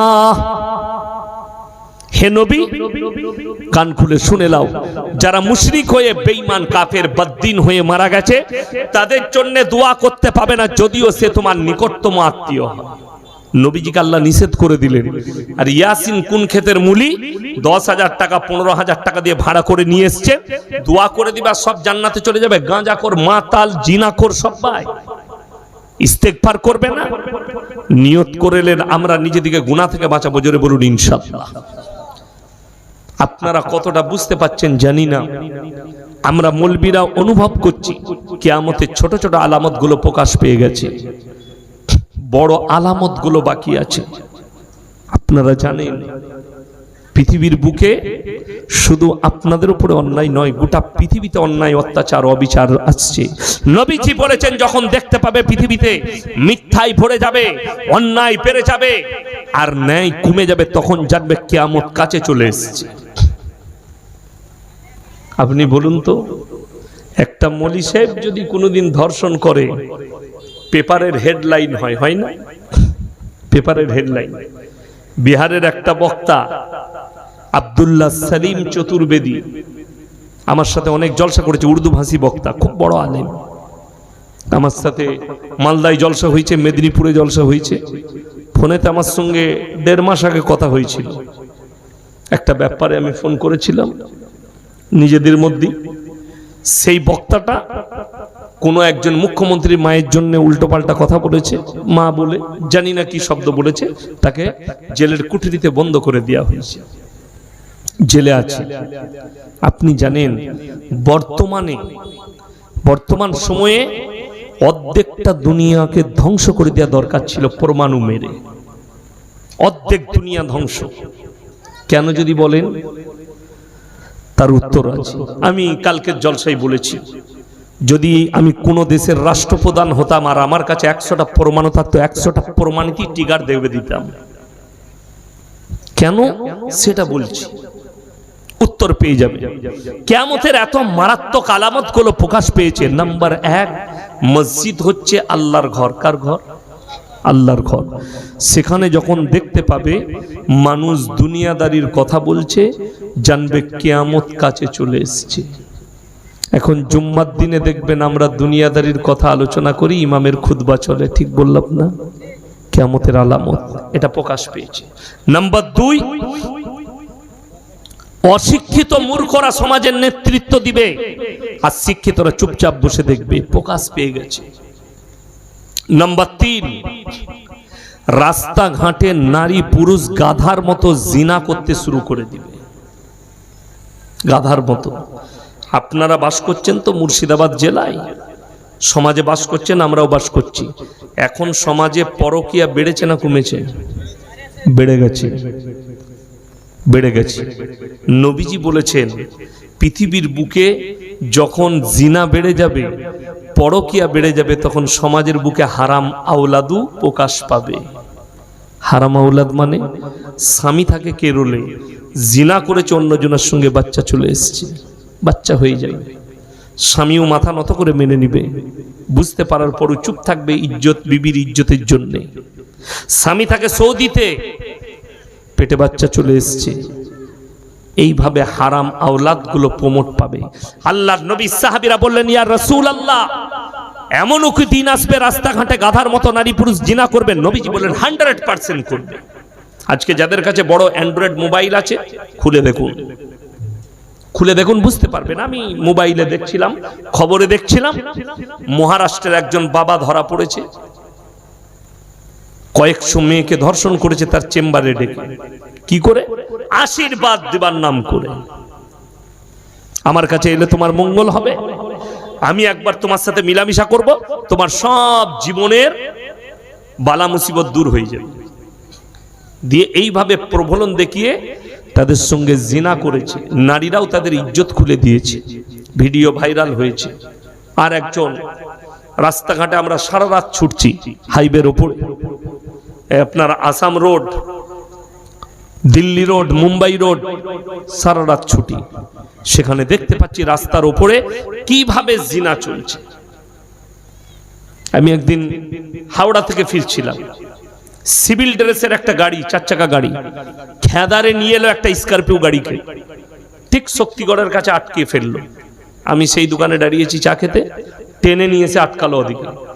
গাড়ির ভেতরে একটা মহিলা, 7টা ছেলে, গোটা রাস্তায় জিনা করতে করতে আসছে। একজন মুসলিম পুলিশ ছিল সিভিল ড্রেসে, সে আমাকে বললে, হুজুর আপনার বক্তব্য আমি শুনি। আমি বললাম কি কেস? বললে এরকম কেস, পুরো হাইওয়ের উপরে জিনা করে করে আসছে রাস্তায়, গাড়ির ভেতরে মেয়েটাকে তুলে নিয়ে এসছে কোথা থেকে, তাদেরকে অ্যারেস্ট করে নিয়ে চলে গেল, গাড়ির ড্রাইভার সমেত। আমার বন্ধুগণ, নবীজির এই হাদিস সত্য প্রকাশ হয়ে গেছে। শুধু তাই নয়, মায়েরা বোনেরা যারা আমার জালসা শুনছেন তারা শুনেন, যারা ইউটিউব ফেসবুকে শুনেন তারা শুনে যান। যদি আপনার জলসাটা ব্রেনে না ধরে, এই চ্যানেলওয়ালা এসছে এদিকে জিজ্ঞেস করবেন, কালকে আবার শুনে নেবেন। কিয়ামতের মারাত্মক আর একটা আলামত, নারীরা পোশাক পরবে তারপরেও ন্যাংটো থাকবে। নারীরা পোশাক পরবে তারপরেও ন্যাংটো থাকবে। তার দলিল বলে দিই আপনাদিকে। আজকে মুর্শিদাবাদে 100টা জলসা হলে 95টা জলসা মেলা না বসালে জলসা হয় না। ঠিক বলেছি না ভুল বললাম? আপনাদের এই মুর্শিদাবাদেই ঝামেলা হয়েছে আমার সাথে। কি নিয়ে? মেলা বসানো নিয়ে। অথচ স্টেজে একজন সভাপতি যিনি আছেন, বয়স্ক আলেম, জানি না তার যোগ্যতা কেমন, তিনি আমাকে টুকছেন। তো আমি মনে মনে ভাবলাম, আল্লাহ, এইসব মৌলবীদের দ্বারা ইসলাম কি করে প্রচার হবে, দিন সত্য কি করে প্রচার হবে? সে আমাকে বলছে যে আপনি মেলাকে হারাম বললেন, তো মেয়েরা তো গ্রামে দোকান থাকে, দোকান বাজার করে। গ্রামে দোকান থাকলে মেয়েরা যায় না? যায় না। আমি বললাম, ওহে পাগল মৌলবি, তোমার বউ গ্রামে বাজার করতে যায়, দোকান করতে যায়, এটা তোমার প্রবলেম, এটা শরীয়তের প্রবলেম নয়। কথাটা বুঝতে পেরেছেন? তোমার বউ বাজারে যাবে, এটা তোমার প্রবলেম, তুমি শরীয়ত মানোনি। শরীয়ত নিষেধ করেছে ঘরের দরজার বাইরে যদি দোকান থাকে পরপুরুষের, সেখানে মহিলারা যেতে পাবে না, হারাম। কোনো উপায় নেই। আমার বন্ধুগণ, আমার ভাই, অবাক লাগছে, মেলা না বসালে জলসা হবে না, মেয়েরা বাজারে ঘাটে যাবে। তো আপনি তো জিনাখানার আড্ডাখানা খুলে দিয়েছেন। নারী পুরুষ, পর নারী আর পর পুরুষ এক কাছে হওয়া, এটা মারাত্মক একটা অপরাধ। 3 নম্বর হাজিরি দিয়ে দিবে শয়তান। আমি নদিয়া ডিস্ট্রিক্টে 3 মাস আগে জলসা করতে গেছিলাম, রোজার 1 মাস আগে। একটা প্রশ্ন এলো, আমার এলাকার একজন ইমাম লোকের বাড়ি বাড়ি ঘুরে বেড়ায়, মেয়েদের সাথে গল্প করে, মানে ঝাঁটা মেরে তার পেছনে নামাজ হবে না। সেই মৌলবীর পেছনে, সেই ইমামকে ঝাঁটা মেরে তাড়াতে হবে, তার পেছনে নামাজ হবে না, যে লোকের বাড়ি বাড়ি গিয়ে লোকের বইয়ের সাথে গল্প করে বেড়ায়। আমি এটা ফতোয়া দিলাম, যদি আমার ফতোয়া মুর্শিদাবাদের কোন বাপের বেটা মুফতি মৌলবি কেটে দেয়, আমি আর সমাজের বুকে কথা রাখবো না। এক্ষুনি স্টেজে নিয়ে আসুন, আপনি ভুল বলছেন। একজন মৌলবি লোকের বইয়ের সাথে গল্প করলে কোনো দোষের নাই, তাহলে সেই মৌলবিকে জিজ্ঞেস করো, যার বইয়ের সাথে গল্প করছো সে যদি তোমার বইয়ের সাথে গল্প করে, দিবে তো করতে? কথাটা আমি বুঝাতে পারলাম? তখন সে বলবে আমার বিবির পর্দা খিলাপি হবে, তখন জুতোটা তুলে তাকে মারো, যে তোমার বইয়ের জন্য পর্দা আর আমার বইয়ের জন্য বেপর্দা। আমার বউ মুসলিম নয়, আমার বউ ইসলাম মানে না, আমার বইয়ের জন্য শরীয়ত নয়, তোমার বইয়ের জন্য শরীয়ত। আজীব ব্যাপার লাগে। আমি বিশ্বাস করুন, আপনি আমাকে যতটা ভালোবাসবেন বাসুন, আমার যত কলস বন্ধ হবে হোক, আপনি আমার বাড়িতে যাবেন দেখা করতে, দাওয়াত দিতে, আপনার জায়গা মেহমানখানাতেই শেষ। নাস্তা পানি মেহমানখানা হবে, বেরিয়ে যাও। আমার ফ্যামিলি রুমেতে তোমাকে পা রাখতে দেবো না, তুমি পরপুরুষ। আমার রুমটা পর্যন্ত দেখতে দেবো না, যে রুমটায় আমি আমার বিবিকে নিয়ে শুই, সেই রুমের চেহারাটা কেমন, ওটাও দেখতে দেবো না। আজকে তো অনেকজন অভিযোগ করে, হুজুর আমার ছেলের জন্য দোয়া করবেন। কি হলো গো? ছেলে আমার খুবই বদমাস, একটু যেন ভালো হয়, নামাজি হয়। হবে কি করে? ছেলে ভালো হবে কেন? তুমি এই আমার যারা যুবক আছো তারা শুনো, বিয়ে যদি ঠিক হয়, সর্বপ্রথম যেদিনে বিয়ের দিন ঠিক হবে, ইমামের কাছে চলে এসো, মৌলী সাহেব আমার বিয়ের দিন ঠিক হয়ে গেছে, এখন স্ত্রী মিলামিশা সুন্নত তরিকাটা আমাকে শিখিয়ে দিন। কেউ আসে আমাদের কাছে? আপনার কাছে এসছে কোনোদিন? আসেনি, আমাদের কাছে আসে না। কোনোদিন ফোন করু, জিজ্ঞেস করো, আপনার লজ্জা লাগছে, ফোনে জিজ্ঞেস করো, মেসেজ করে দেন যে মৌলী সাহেব সুন্নত তরিকা বলে দেন। ও মৌলী সাহেবকে দেখবে কোথাও, ও বাবা রে, ওই ইংরেজি ফিল্ম দেখে মিলামিশা করবে, দিয়ে কুকুরের মতো জিনা করছে নিজের বিবির সাথে, দিয়ে বলছে যেন আমার ছেলেটা যেন ওলি হয়। ওলি হবে কি, বা শয়তান হবে। নবী সুন্নত মেনেছো? কোনদিন জিজ্ঞেস করেছো? আরে শুনে নেন, প্রথম সুন্নাত, সর্বপ্রথম স্ত্রী মিলামিশা করলে একটা পাতলা চাদর দুজনের গায়ে ঢাকা থাকবে, শয়তানের নজর যেন না পড়ে, এটা রাসূলের সুন্নাত। ঢেকে লাও, পাতলা চাদর নিজেদের মধ্যে ঢেকে লাও। ই হারামখোর ওপেন কুকুরের মতো করছে, দিয়ে বলছে যে আমার ছেলে ওলি হলো না কেন? কে বলল তোমাকে? তুমি কোনোদিন আমাদেরকে জিজ্ঞেস করেছো? হুজুরে পাক সাল্লাল্লাহু আলাইহি, সকলে বলুন সাল্লাল্লাহু আলাইহি ওয়াসাল্লাম, নবীজি কি শিক্ষা দেয়নি? আপনারা হাসেন না, বাস্তব কথা বলছি আমি। এটা কেন আলোচনা করছি? এই আলোচনা মিলামিশার আলোচনা জুম্মায় মসজিদে করা যাবে না, মসজিদের মেম্বারে করা যাবে না। এটা জলসার মাহফিলে, আম মাহফিল এখানেই করতে হবে। এবং আপনাদের শিক্ষা দরকার আছে। না জানলে ইমামের সঙ্গে যোগাযোগ করুন, তবে বুঝতে পারবেন, তবে বুঝতে পারবেন। আমাদের মাদ্রাসায় মুফতি সাহেব আছে, কি বুঝলেন, একজন শিক্ষকের হাফেজ সাহেবের বিয়ে হচ্ছে। আমি তাকে বললাম, এই তুমি মুফতি সাহেবের কাছ থেকে জেনে নাও ভালো করে সুন্নত তরিকা। তো মুফতি সাহেব কামরার ভেতরে নিয়ে গিয়ে তাকে সূক্ষ্মভাবে সুন্নত তরিকা বুঝিয়ে দিলেন। এটা লজ্জার কিছু নেই। আপনাকে হালাল সন্তান, সুন্দর সন্তান, আল্লাহর কাছে কোনোদিন নামাজের পাটিতে দোয়া করেছেন, আল্লাহ আমার স্ত্রীর পেটে বাচ্চা আছে, তুমি নেক সহলে আওলাদ দান করো? কোনোদিন কেঁদেছো?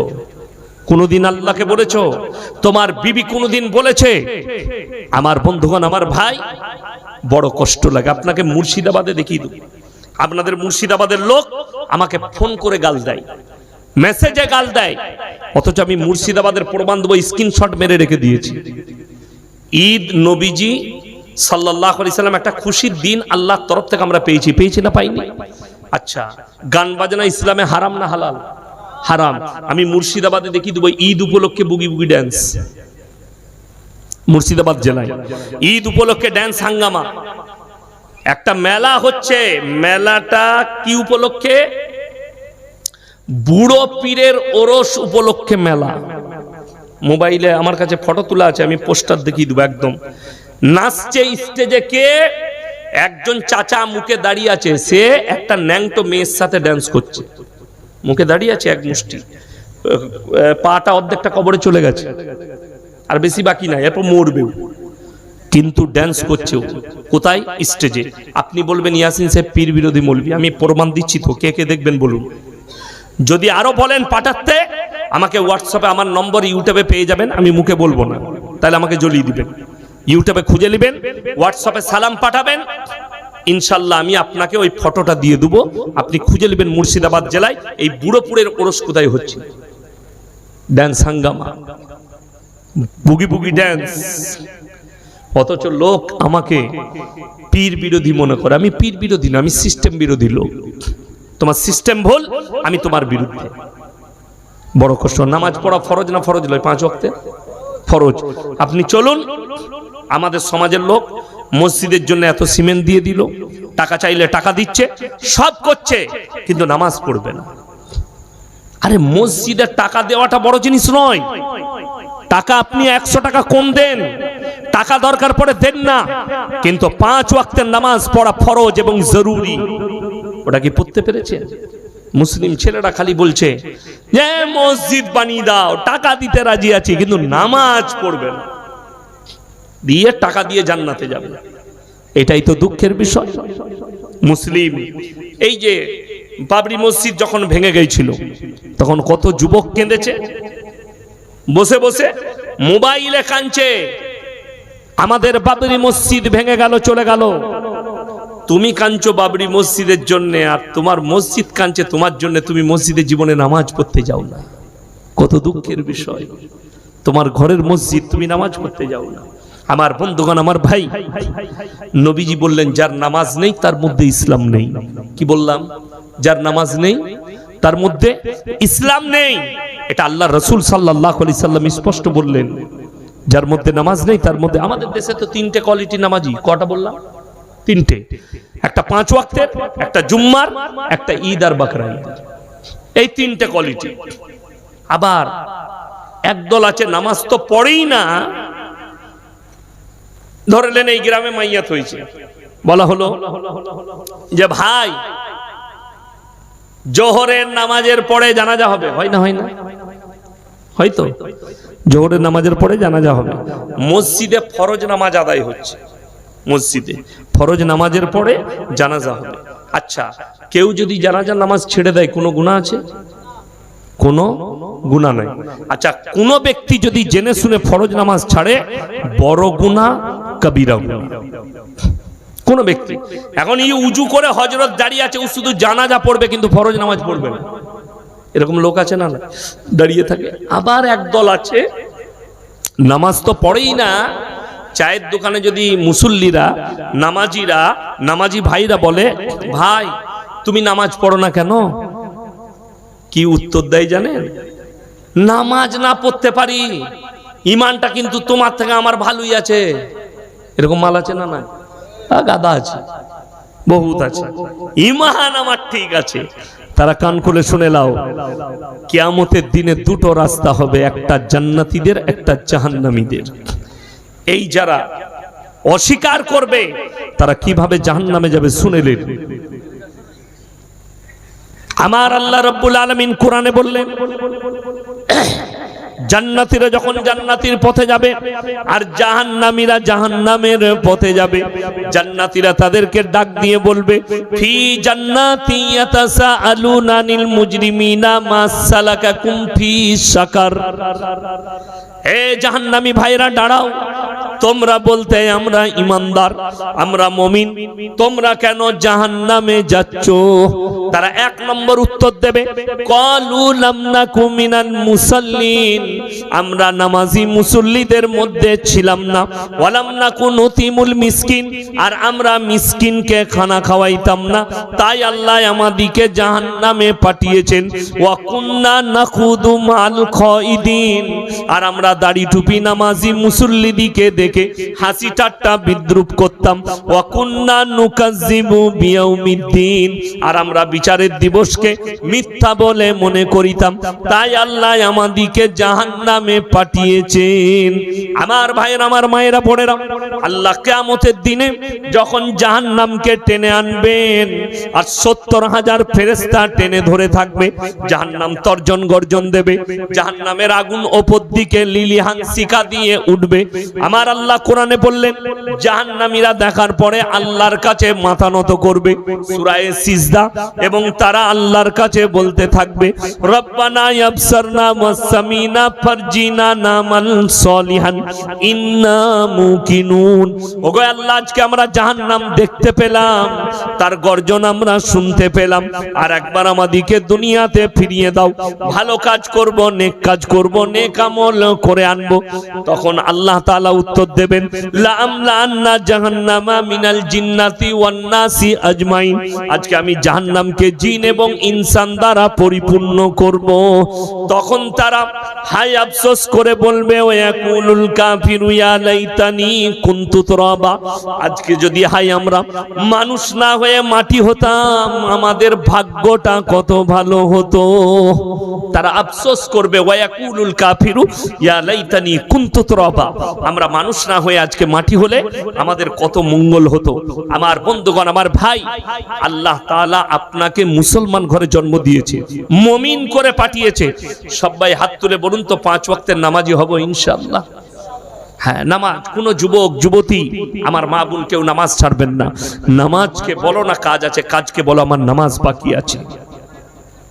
তোমার কাজ পড়ে থাক। মা, তুমি ভাত রান্না করছো, মাগরিবের আজান হয়ে গেছে, গ্যাসটা বন্ধ করে দাও। বাড়িতে মেয়ে থাকলে, বাচ্চা মেয়ে থাকলে তাকে বলো একটু দেখবে গ্যাসটা কম করে দিয়েছি, ভাতটা উল্টুলে বন্ধ করে দিবে, কিংবা আপনি বন্ধ করে দিয়ে আগে নামাজ পড়ুন, তারপরে খানা, তারপরে ভাত। আগে নামাজ, তারপরে ভাত। আজকে আপনার সিস্টেমেটিক্যাল সব পাল্টিয়ে গেছে।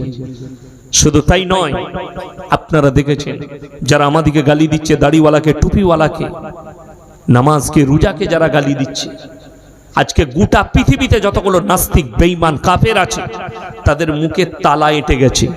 ভারতের যতগুলো মিডিয়া আছে, যারা গালি দেয়, যারা সর্বক্ষণ আলোচনা করে, আজকে তাদের মুখে কুলুপ এঁটে গেছে। কেন? পৃথিবীর বুকে ইপস্টেন ফাইল প্রকাশ হয়েছে। আপনারা যারা শিক্ষিত যুবক আছে তারা দেখেছে, ইপস্টেন, জেফরি ইপস্টেন একজন আমেরিকার কুখ্যাত অপরাধী, সে একটা বড় আইল্যান্ড কিনেছিল, সেই আইল্যান্ডে দামি বাড়ি। সেই দামি বাড়িটা শুধু এমনি ছিল না, সেই দামি বাড়িতে যাতায়াত কাদের ছিল জানেন? আমাদের মতো দাড়ি টুপিওয়ালার নয়, একটা সাধারণ ব্যবসায়ীকে নয়, বড় বড় মিলিয়ন বিলিয়ন ডলারের মালিক, যারা পৃথিবীতে বড় বড় ব্যবসায়ী, বড় বড় বৈজ্ঞানিক, বড় বড় রাষ্ট্র নেতা সেখানে যাতায়াত করত। এপস্টেন ফাইলে কাদের নাম এসছে, মোবাইল খুলে দেখে নেন, বিল গেটসের নাম এসছে, ইলন মাস্কের নাম এসছে, বড় বড় দামি দামি। আর একজন বৈজ্ঞানিক আছে, স্টিফেন হকিংস নাকি নাম আছে, একজন হারামখোরের, হাত পা টেরা মালটার।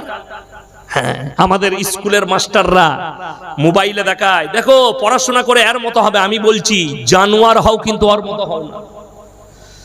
একটা অশিক্ষিত মূর্খ থাকো, জান্নাত পাবে, কিন্তু এর মতো বৈজ্ঞানিক হতে গেলে হারামের আওলাদ হতে হবে।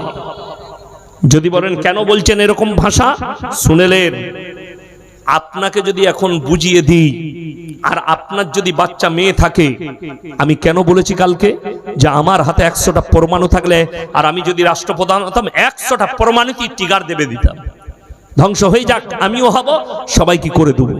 কেন বলুন তো?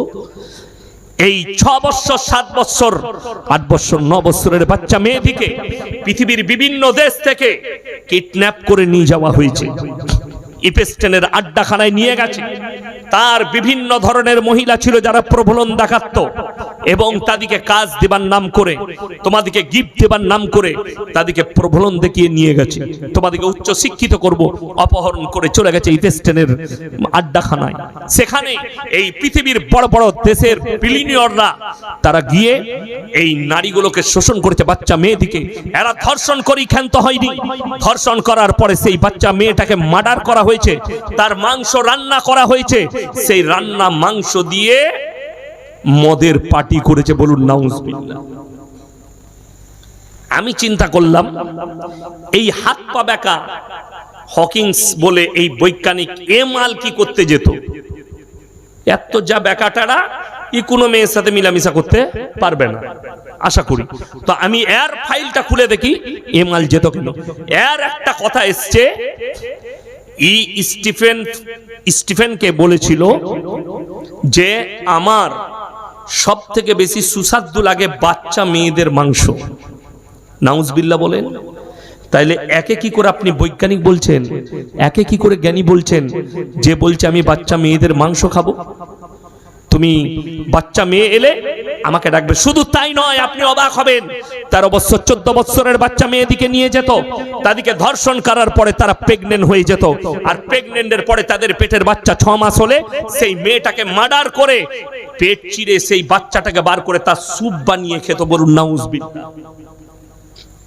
আপনি একবার চোখ বন্ধ করে ভাবুন তো, আপনার 9 বছরের একটা মেয়ে আছে, সে অপহরণ হয়ে গেছে, কিডন্যাপ হয়ে গেছে, তাকে নিয়ে চলে যাচ্ছে।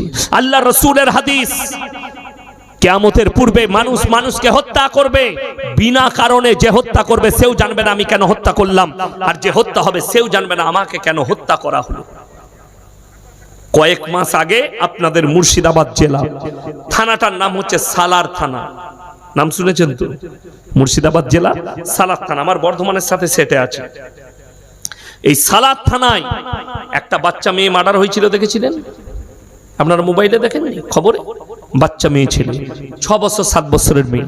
আপনি বলুন তো, যারা তাকে কিডন্যাপ করে নিয়ে গেছে সে জানেও না আমাকে কেন কিডন্যাপ করা হয়েছে, অথচ তাকে যখন মার্ডার করা হচ্ছে সেই বাচ্চা মেয়েটা, বলুন তো সে কি ভাববে যে আমি আমার জীবনে, এইটুকু জীবনে কার পাপ করলাম, কি অপরাধ করলাম, যারা আমাকে মার্ডার করছে, আমাকে হত্যা করছে। কত কষ্ট পেয়েছে মেয়েটা, মেয়েটার থেকে মেয়েটার রুহটা কত কষ্ট পেয়েছে, বিনা কারণে তাকে হত্যা করেছে। আমার বন্ধুগণ, আমার ভাই, কিয়ামতের আলামতগুলো প্রকাশ পেয়ে গেছে, অথচ গোটা পৃথিবী নীরব আছে। জনাবে মুহাম্মদুর রাসূলুল্লাহ সাল্লাল্লাহু আলাইহি সাল্লাম 6 বছর বয়সে মা আয়েশাকে বিবাহ করেছেন, 9 বছর বয়সে তিনি সংসার শুরু করেছেন।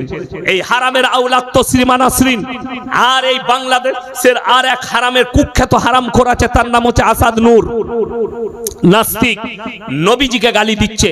এই হারামের আওলাদকে জিজ্ঞেস করুন, তোমার বাপ যদি জন্ম দিয়া থাকে হালালের সন্তান হও, ইফেস্টেড ফাইল নিয়ে কথা বলো। যারা এই বাচ্চা মেয়েগুলো নারী শুধু শোষণ করেনি, তাদেরকে রান্না করে পর্যন্ত তাদের মাংসগুলো খেয়েছে, তোদের বাপের হিম্মত নাই এদের বিরুদ্ধে বলি। অথচ আপনারা যারা মুসলমান ভাই মা বোন, শিক্ষিত অশিক্ষিত যারাই শুনছেন, দিলেতে আমার একটা কথা, রাসূলের হাদিস গেতে নিয়ে যান। আল্লাহর নবী সাল্লাল্লাহু আলাইহি সাল্লাম 11টা বিবাহ করেছেন, 11টার মধ্যে একটাও নিজে থেকে করেননি, প্রত্যেকটাই আল্লাহর হুকুমে আল্লাহর ইশারায় করেছেন। জোরে বলুন সুবহানাল্লাহ। একটাও নিজে থেকে নয়। তা না হলে আপনি ভেবে দেখুন, 9 বৎসরে সংসার শুরু করেছে মা আয়েশা, সেটা তুমি ধরে বসে আছো। অথচ নবীজির বয়স 25 বৎসর, আর প্রথম বিবি হযরতে খাদিজাতুল কুবরা রাদিয়াল্লাহু তাআলা আনহা 40 বৎসরের বুড়ি বিধবা, তাকে নবীজি বিবাহ করলেন। কেন জানেন? 11টা বিবির মধ্যে 10টা বিধবা। নবীজি সাল্লাল্লাহু আলাইহি সাল্লাম পৃথিবীর মানুষকে মেসেজ দিলেন, বিধবাটা ডাস্টবিনে ফেলার জন্য নয়, বিধবাটা ব্যভিচার করার জন্য নয়, বিধবাটা রাস্তায় ঘুরে বেড়াবার জন্য নয়, অবশ্যই বিধবাটাকে বিবাহ করে স্বীকৃতি দাও বিবি রূপে। আল্লাহ তার মধ্যেও খায়ের আর বরকত রেখেছে। বলুন সুবহানাল্লাহ। আল্লাহর মধ্যে খায়ের বরকত রেখেছে। আমাদের সমাজের বেশিরভাগ লোক কি আছে, পাড়ায় একজন বিধবা আছে, তাকে বিয়ে করবে না, তাকে জিনা করার জন্য রেডি হয়ে আছে। আমার মা আমার বোন যারা পরকিয়া করেন স্বামী ছাড়া, স্বামীকে লুকিয়ে, তার একবার ভেবে দেখুন তো, আপনার সঙ্গে যে পুরুষটা পরকিয়া করছে, মিলামিশা করছে, তাকে বলুন তো আপনাকে স্ত্রী রূপে গ্রহণ করবে নাকি? আপনাকে স্ত্রী রূপে গ্রহণ করবে না, খালি আপনার শরীরটা শোষণ করবে টাকা দিয়ে কিছুক্ষণের জন্য, আপনাকে বিবি রূপে গ্রহণ করবে না। অথচ শুনে রেখে দেন, এই বর্বরতার যুগের পাপগুলো নবীজি বললেন কিয়ামতের পূর্বে তোমাদের কাছে মডেলিং হয়ে হাজির হয়ে যাবে, মডেলিং হয়ে ফিরে আসবে। অনেক মুর্শিদাবাদের ছেলে মেয়ে মুসলিমদের, তারা সমকামী হয়ে আছে ভেতরে লুকিয়ে। সমকামীটা নবীজির যুগের পাপ নয়, এটা লূত নবীর কওমের পাপ, আজকে মডেলিং হয়ে ফিরে এসেছে। আচ্ছা, নারীদিকে ঢাকার নাম ইজ্জত না ন্যাংটো করার নাম ইজ্জত? কথা বলে না? ঢাকার নাম ইজ্জত, ন্যাংটো করার নাম ইজ্জত নয়। আমাদের দিল্লিতে একজন মুসলিমদের অ্যাঙ্কার, তার নাম রুবিকা লিয়াকা, সে বলছে এই মৌলবীরা পর্দা পর্দা করে চিল্লাচ্ছে নারীদের, তো যদি পর্দাটাই ফরজ হতো, আল্লাহর হুকুম হতো, তো আল্লাহ যখন দুনিয়াতে পাঠালো তাকে পর্দা করে কেন পাঠালো না মেয়েটাকে? এটা তার প্রশ্ন। আমি চিন্তা করলাম এ মুত আর গোবরটা একটু বেশি খেয়েছি, তা না এরকম কথা বলবে না। আচ্ছা, ইমানদারির সঙ্গে বলুন তো, আমরা ন্যাংটো দুনিয়াতে এসছি না কাপড় পরে? কথা বলে না? ন্যাংটো। যারা স্কুল কলেজের ছেলে মেয়ে আছেন, গুগলে সার্চ করুন প্রথম সভ্যতার নাম। কোন সভ্যতা বললাম? প্রথম সভ্যতা পৃথিবীতে। মানুষ, ইতিহাসবিদরা, আমরা লেখি নাই, ইতিহাসবিদরা লিখেছে, মানুষ ন্যাংটো থাকতো জঙ্গলে, তাদের প্রথম হাতিয়ার ছিল গাছের ডাল, তারা কাঁচা মাংস খেত, পাথরে পাথরে টক্কর লাগিয়ে আগুন লাগানো শিখলো, তারপরে পুড়িয়ে মাংস খেতে শিখলো। তাদের প্রথম সভ্যতা, প্রথম পোশাক হচ্ছে গাছের ছাল, গাছের পাতা এবং প্রাণীর চামড়া, পশুর চামড়া, এটা প্রথম সভ্যতা। তারপরে তারা কাপড় পরতে শিখলো। অর্থাৎ ইতিহাস থেকে বোঝা যাচ্ছে ঢেকে দেওয়ার নাম হচ্ছে ইজ্জত, ঢেকে দেওয়ার নাম হচ্ছে আপনার সভ্যতা, ঢেকে নেওয়ার নাম হচ্ছে মানবতা, ন্যাংটো হওয়ার নাম হচ্ছে অসভ্যতা। আর কোরআন কি বলেছে? ওয়াদরিব খুমুরিহিন্না আলা জুনুবিহিন, হে নারী তোমরা পর্দা নির্ধারিত করো, নিজেদিকে ঢেকে নাও, তোমরা কোনোদিন ধর্ষিত হবে না, লাঞ্ছিত হবে না। আপনাকে একটা বর্বরতার যুগ শুনিয়ে দিই। নবীজি সাল্লাল্লাহু আলাইহি সাল্লাম দুনিয়াতে আসার পূর্বে মানুষের অবস্থা এমন ছিল, দেখবেন এখন অনেক গ্রাম্য অঞ্চলে আছে যাদের বাড়িতে গায় আছে, গায় পালি না আমরা? এই পানিটা দাও তো। গাই আমরা পালি না? গাই, এ গাই পালেন না? গাই পালি না? আচ্ছা, গাইকে যখন পালা হয়, ওই ঠান্ডা পানিটা দেন, নরমালটা, এই গাইকে আবাদ করার জন্য মানুষ খুঁজে কোথায় ভালো ষাঁড় আছে, তাই না? সেই ষাঁড়ের কাছে নিয়ে গেলে বাছুরটা আমার ভালো হবে। হ্যাঁ, আল্লাহ নবী সাল্লাল্লাহু আলাইহি সাল্লামের আগের যুগে মানুষ নিজের বিবিকে নিয়ে যেত হাট্টা কাট্টা মরদের কাছে, যাতে ভালো বাচ্চা হয়, শক্তিশালী বাচ্চা হয়, আমার দল যেন মজবুত হয়। নবীজি সাল্লাল্লাহু আলাইহি সাল্লাম আসার পরে মা চিনালেন, বোন চিনালেন, ফুপু চিনালেন, মামি চিনালেন। নারীদের মর্যাদা বেড়ে গেল। এই নারীদের ইজ্জতের উপরে, আপনি বসুন, নারীদের ইজ্জতের উপরে আল্লাহ একটা পুরো সূরা অবতীর্ণ করলেন, সূরা নিসা। এই সূরা নিসা 4 পারা, একবারই শেষ পৃষ্ঠা। কোথায় বললাম? 4 পারার শেষ পৃষ্ঠা। হররিমাত আলাইকুম উম্মাহাতুকুম ওয়া বানাতুকুম ওয়া খালাতুকুম ওয়া বানাতুল আখি ওয়া বানাতুল উখতি। হাফের পর থেকে শেষ পৃষ্ঠায় পড়ে নেবেন, যাদের বাড়িতে বাংলা মানে কোরআন আছে। কার কার সঙ্গে তোমার বিবাহ হারাম, কার সঙ্গে তোমার বিবাহ জায়েজ। আল্লাহ পুরো ছক কষে দিলেন। মা বোন চিলানেন নবীজি, মা এটা, বোন এটা, নারীদের ইজ্জত এটা। রাস্তা দিয়ে নবীজি পেরিয়ে যাচ্ছেন, আর সাহাবীরা নবীজির সাথে আছে। একজন মুশরিকের বিটি বেপর্দা করে পেরিয়ে যাচ্ছে। নবীজি সাল্লাল্লাহু আলাইহি সাল্লাম নিজের মাথার পাগড়িটা খুলে তার মাথায় চাপালেন। সাহাবী বললেন, ইয়া রাসূলুল্লাহ, এটা বেঈমানের বিটি। নবীজি বললেন, হে আমার সাহাবী শোনো, আমি মেয়েদের মাথা ঢাকতে এসেছি, খুলতে আসিনি। জোরে বলুন সুবহানাল্লাহ। মেয়েদের মাথা আমি আল্লাহ নবী খুলতে আসিনি।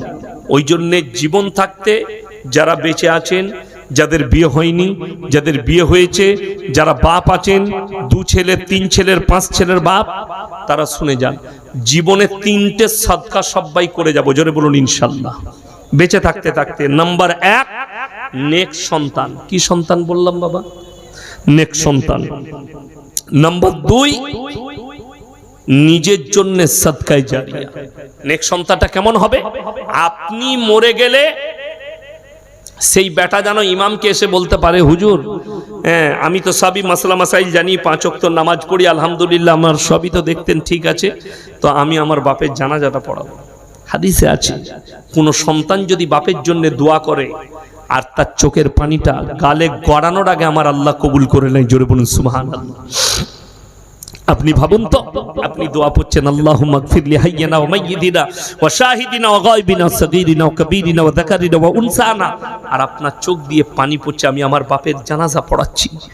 আল্লাহ নবী বললেন, দোয়াটা তোমার চোখের পানিটা গালে আসার আগে আল্লাহ কবুল করে নেবেন। আপনি এরকম একটা নেক সন্তান রেখে যান, যে আপনি মরে যাওয়ার পর আপনার কবরটা জিয়ারত করবে, আপনার জন্য দান খয়রাত করবে। নিজের বাচ্চাকে আমরা কোনোদিন, আমার 2.5 লাখের বেশি বায়ান ছুটছে, তোমার ছেলেকে ডাক্তার করতে পাবে না জীবনে বলিনি। ডাক্তার করুন, মাস্টার করুন, প্রফেসর করুন, ইঞ্জিনিয়ার করুন, নেতা করুন, মন্ত্রী করুন, আইপিএস করুন, সব করুন। আল্লাহর কসম করে বলছি, দিন থাকা জরুরি। যদি দিন না থাকে, কোনো মূল্য নাই আল্লাহর কাছে। আপনার ছেলে সব ডিগ্রি হাসিল করতে পাবে, আপনার মেয়ে ডাক্তার হবে, আইপিএস হবে, পর্দা ফরজ, পর্দাও করবে, এবং দিন থাকা জরুরি, এইটা জরুরি। আমার বর্ধমানে অনেক ডাক্তার আছে, সালামের উত্তর দেয় না, নাস্তিক, মুসলিম ঘরের ছেলে, বোর্ডটা মুসলিম লাগিয়ে রেখে দিয়েছে, কিন্তু সালামের উত্তর দেয় না। আবার এমনও ডাক্তার আছে, আপনি মৌলবি ছাড়া ধরতে পারবেন না, এত বড় দাঁড়িয়ে। ডাক্তার আমিনুল ইসলাম সাহেব, শিশু ডাক্তার। আমার ছোট মেয়ে যখন জন্ম হয়েছিল, ওনার কাছে দেখিয়েছিলাম, বলে আপনার মেয়ে সুস্থ, নিয়ে যান, কোনো ওষুধ লাগবে না, টাকা লাগবে না, কিচ্ছু লাগবে না। ইমানদার ডাক্তার, বিরাট বড় ডাক্তার, এখন বর্তমানে সব থেকে বড় শিশু ডাক্তার, ডাক্তার আমিনুল ইসলাম হাজি সাহেব। এত বড় বড় দাড়ি, আপনি মৌলবি ছাড়া ধরতে পারবেন না, আলেম ছাড়া ধরতে পারবেন না, দিনদার। দেখে আপনি খুশি হয়ে যাবেন। এই ডাক্তার হচ্ছে, তার দুনিয়াও ভালো, পরকালও, দুটোই, দুনিয়া পরকাল এর দুটোই সুন্দর। আর যে হারাম করে উত্তর দিল না, নাস্তিক হয়ে গেছে, এর দুনিয়াটাই খালি সুন্দর থাকবে, পরকালটাই আর অন্ধকার। এটা মাথায় রাখবেন। ওই জন্য আমার ভাই অনুরোধ করে বলছি, নেক সন্তান। আর নাম্বার 2, নিজের জন্য সাদকায়ে জারিয়া করে যান বেঁচে থাকতে। মাদ্রাসা মসজিদ হচ্ছে, মাদ্রাসা হচ্ছে, সাদকায়ে জারিয়া করে যান। নাম্বার 3, খায়রুকুম মান তাআল্লামাল কুরআন আল্লামাহু, যারা ইলম হাসিল করে এবং অপরের কাছে পৌঁছে দেয়। এই যে এতগুলো কথা আমি বললাম, আপনারা শুনলেন, আমার এই কথাগুলো আপনার বন্ধুর কাছে, প্রতিবেশীর কাছে, আত্মীয় স্বজনের কাছে, বিবি আসতে পারেনি বিবির কাছে, আমার এই দাওয়াতগুলো আপনি যখন পৌঁছাবেন, আমিও সাদকার নেকি পাবো, আপনিও সাদকার নেকি পাবেন, আমার উস্তাদও পাবে, তার উস্তাদ পাবে, সবাই সাদকার নেকি পেতে থাকবে কিয়ামতের সকাল পর্যন্ত। জোরে বলুন সুবহানাল্লাহ। তিনটে ব্যক্তি যদি আপনার কাছে কোনোদিন হাত পাতে, জীবনে এদের হাত ফেরাবেন না, আল্লাহ তিনজনের দোয়াকে কবুল করে নেয়। এক নম্বর, ওয়া আতিদাল কুরবা, কাছের গরিব যদি কোনোদিন হাত পাতে তার হাতকে ফেরাবেন না। আপনি 10 টাকা দিবেন, মনে মনে ভাববেন আল্লাহ আমাকে দেনেওয়ালা বানিয়েছো, আমাকে হাত পাতনেওয়ালা বানাও। নাম্বার 2, ওয়াল ইয়াতামা ওয়াল মাসাকিন, এতিম আর মিসকিন যদি হাত পাতে তাদের হাতকে ফিরিও না। ওয়াবনাস সাবিলি ওয়ালা তুবাদদির তাবদীরা, আর মুসাফির যদি হাত পাতে তার হাতকে ফিরিও না। পরের আয়াতে আল্লাহ ভয়ঙ্কর কথা বললেন, মারাত্মক উপদেশ দিলেন, ইন্নাল মুবাদদিরিনা কানু ইখওয়ানাশ শায়াতিন ওয়া কানা শাইতানু লিরাব্বিহি কাফুরা। যারা অপব্যয় করে তারা হচ্ছে শয়তানের ভাই। আল্লাহ আপনাকে টাকা দিয়েছে মানে এটা নয় আপনি যেখানে সেখানে খরচ করবেন।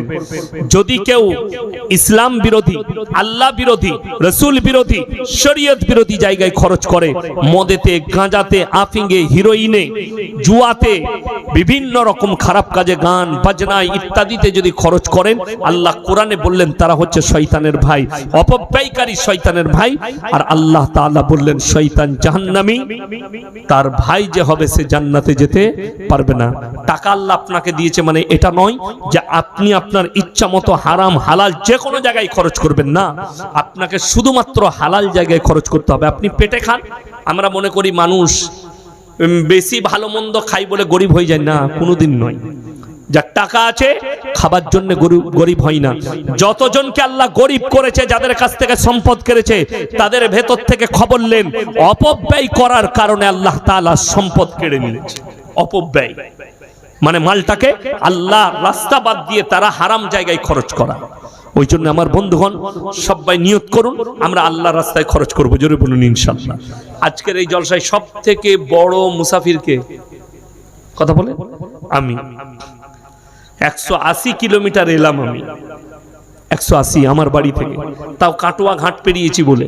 এখন আমি 200-র ওপরে যাব, কুলি হয়ে গেলে 200-র ওপর দিয়ে হবে রাস্তা। এখন ঘাট পার করাবে না, রাত্রে আমাকে ওই দিকেই যেতে হবে। যাই হোক, আজকের এই জালসায় সব থেকে বড় মুসাফির আমি। আপনারা অনেক দিয়েছেন, অনেক কিছু করেছেন। দেখুন আমিও মাদ্রাসাওয়ালা, আমি জানি একটা মাদ্রাসা, একটা মসজিদ চালালে খরচ এবং তার কি প্রয়োজনীয়তা।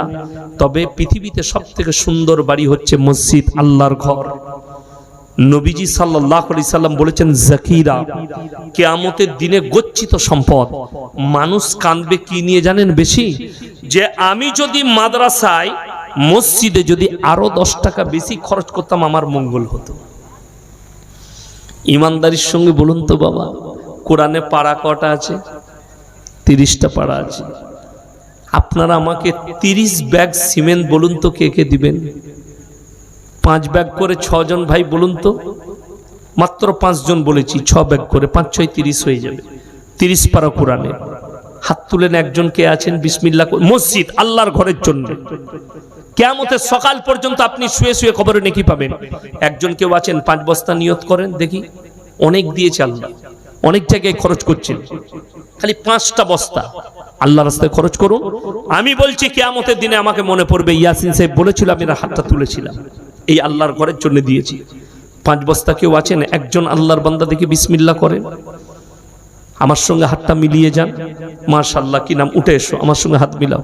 জাযাকাল্লাহ, আল্লাহ তোমার হায়াতে বরকত দেখ, হ্যাঁ, রুজি রোজগারে আল্লাহ বরকত দেখ। মাশাআল্লাহ, এই দেখেন আল্লাহ তোমার পূর্বপুরুষকে আল্লাহ জান্নাতি করুক। 1 নম্বর হয়ে গেছে ভাই। 2 নম্বরটা কে আছেন? হাত তুলেন তো, ওনার জুড়ি। 2 নম্বরটা কে আছেন? তাড়াতাড়ি, আমি যুবক দিকে বলছি, আপনি কাজ চলবে আস্তে আস্তে দিবেন। দেখুন আল্লাহ নবী খালি মক্কায় এলান করেছিলেন ওমা ইউকরিদুল্লাহ কারদান হাসানা। আল্লাহর রাস্তায় কে কি কারদে হাসানা দিবে বলো? আল্লাহ নবী সাহাবীরা নিজেদের জান মালকে কুরবান করেছিলেন। আজকে আপনাকে জান দিতে হবে না, আপনি খালি মালের কুরবানি করবেন, আপনি ওই সাহাবীদের মতনই নেকি পাবেন। আমার মা বোনেদের মধ্যে যদি কেউ থাকেন 5 বস্তা দিবেন, 10 বস্তা দিবেন। ভাই তাড়াতাড়ি বলি, 2 নম্বর কে আছে? 5 বস্তা, 5 বস্তা করে বলেছি, একটু হাতটা তুলেন। 2 নম্বর কে আছেন? 5 বস্তা। মাশাআল্লাহ, কি নাম বাবু? আজমাল হক। মাশাআল্লাহ, খুব ভালো নাম। আল্লাহ আপনার হায়াতে বরকত দেখ, রুজি রোজগারে 2 জন হয়ে গেছে। ভাই 3 নম্বর 5 ব্যাগ। মাশাআল্লাহ, এই দেখেন উনি লগত দিয়ে দিচ্ছেন, তাই তো? মাশাআল্লাহ, এই দেখেন লগত দিয়ে দিলেন 5 ব্যাগের দাম, তাইলে 3 5 15 হলো। বলুন বাবাজি, 5 ব্যাগ মাশাআল্লাহ। দেখেন বাবাজির 5 ব্যাগ মাশাআল্লাহ, 4 জন হয়ে গেল। 5 ব্যাগ, কি নাম বাবু? শরীফুল ভাই 5 ব্যাগ, এটা লেখেন। দেখুন 5 জন হয়ে গেল। 6 নম্বরটা কে আছেন? 5 6 30। 6 নম্বরটা কে আছেন? একটু তাড়াতাড়ি হাত তুলে ইনশাআল্লাহ দেখি 6 নম্বর কে আছে? আসো, কি নাম বাবু? মনিরুল ভাই 5 ব্যাগ, 6 নম্বর হয়ে গেল মাশাআল্লাহ। আল্লাহ দানকে কবুল করুক, নেক নিয়তকে বুলো করুক মাশাআল্লাহ। আল্লাহ দানকে কবুল করুক। দেখুন 30 ব্যাগ হয়ে গেছে। আমি বলবো 500 করে টাকা 10 জন ভাই আমার হাতে দিবেন লগত ইনশাআল্লাহ। আমি 30 ব্যাগ চেয়েছি, ব্যাস আর চাইবো না। যদি কেউ দিতে চান সেটা আপনার ব্যক্তিগত ইচ্ছা, যে আমিও হিস্সা নেব, 1 ব্যাগ 2 ব্যাগ 5 ব্যাগ।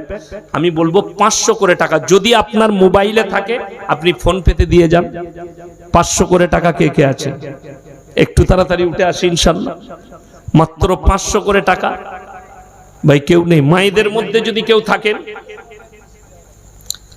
অনলাইনেও দিতে পারেন। 500 করে টাকা আমি লগত চেয়েছি, যদি কেউ দেন 10 জন ভাই, মাত্র 500 করে টাকা মাশাআল্লাহ। আসুন আমার হাতে দেন। জাযাকাল্লাহ, আলহামদুলিল্লাহ। আল্লাহ আপনার হায়াতে বরকত দেখ, ব্যবসায় বরকত দেখ মাশাআল্লাহ। জাযাকাল্লাহ। এই দেখেন 2 জন হয়ে গেল মাশাআল্লাহ। 3 জন হয়ে গেল জাযাকাল্লাহ। 3 জন অনলাইনে, আচ্ছা মাশাআল্লাহ। এই দেখেন 3 জন হলো ভাই, আমি 10 জন চেয়েছি। আসুন জাযাকাল্লাহ।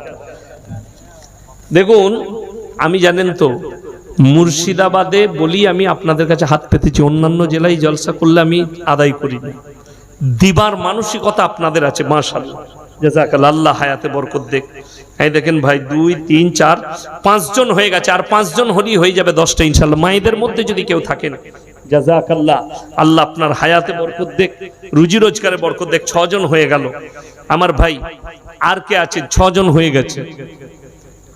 আর মাত্র 4 জন লাগবে ইনশাআল্লাহ। 4 জন হলেই হয়ে যাবে মাশাআল্লাহ। 7 জন হয়ে গেল। তাড়াতাড়ি আসুন ভাই, 7 জন হয়ে গেছে, আর 3 জন হলেই হয়ে যাবে ইনশাআল্লাহ। 3 জন দেন।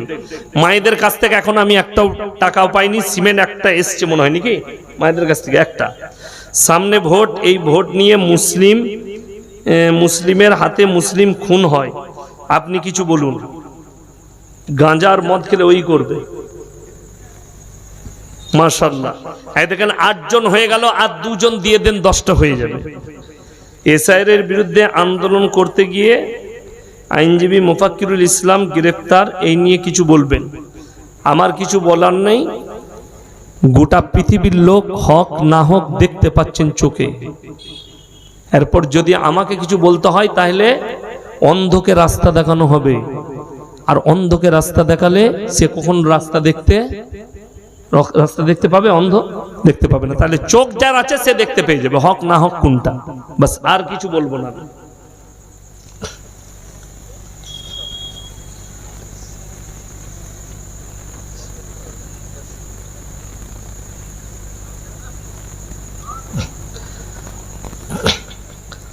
ভালো করে কনফারেন্স করবে, দিয়ে এসব মাযহাব নিয়ে ঝামেলা ঝঞ্ঝট কি বুঝলেন? এখন তুমি থাকতে পাবে কিনা ওই ঝামেলাটা বাগাও, ঠিক আছে?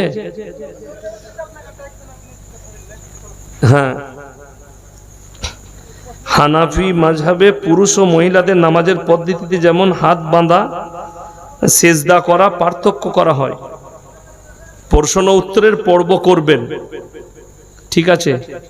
ওইসব জলসা আলাদা হয়, সুনানি জলসাতে এসবগুলো করা যায় মাশাআল্লাহ। এই দেখেন 10 জন হয়ে গেল। আর কেউ আছেন ভাই? 10 জন হয়ে গেল। 10 জন হয়ে গেল। আর কে আছেন? 10 জন হয়ে গেল। আর কে কে আছেন ভাই? একটু তাড়াতাড়ি আসি ইনশাআল্লাহ। 10টা হয়ে গেছে মনে হয়। 1 2 3 4 5 6 7 8 9 10 মাশাআল্লাহ। আপনারা অনেক দিয়েছেন। আব্দুল জব্বার ভাই কই? কোথায় গেল? ডাকেন তাড়াতাড়ি, আর দেরি করব না। বিসমিল্লাহ। আলহামদুলিল্লাহ। আর কি বক্তা আছে আমার পরে? নাই, একটা বাজতে যাচ্ছে। যাই হোক, আপনারা অনেক দিয়েছেন, মা বোনেরা অনেক দিয়েছে। আপনারা সকলে আমার জন্য দোয়া করুন, আমি আপনাদের জন্য দোয়া করি। ভাই জব্বার ভাই কোথায় আছে? তাড়াতাড়ি আসুন আপনি। তাই সকলে দোয়া রাখবেন। আল্লাহ আপনাদের সকলের দান খয়রাতকে কবুল করুক, আজকের হাজিরিকে কবুল করুক, আজকের জলসাকে আল্লাহ কবুল করুক, জলসা কমিটিকে আল্লাহ কবুল করুক। হায়াত বাকি, মুলাকাত বাকি। ভাই একটা গজল পড়ে জলসা শেষ করব। ভুবন জুড়ে রূপের মেলা, কদম কদম ভয়, জানি না মন কোথায় কখন পথে বসে রয়। ভুবন জুড়ে রূপের মেলা, কদম কদম ভয়, জানি না মন কোথায় কখন পথে বসে রয়। আমার চলার পথে প্রিয় কাঁটার ছড়া ছড়ি, আর পারিনে সামলাতে মন তোমার পায়ে পড়ি। তোমার প্রেমের পীযুষ পানে ধরার বুকে রস, তোমার গুণের কিরণ গুণে গুণীর যত যশ। নীল আকাশে লতাই পাতাই তারাই চাঁদে হাসি, নিখিল জুড়ে যেথাই দেখি শুধুই তোমার মোহনবাসী। ইউসুফের ওই রূপের ভেতর তোমার রূপের আশিস মাগি।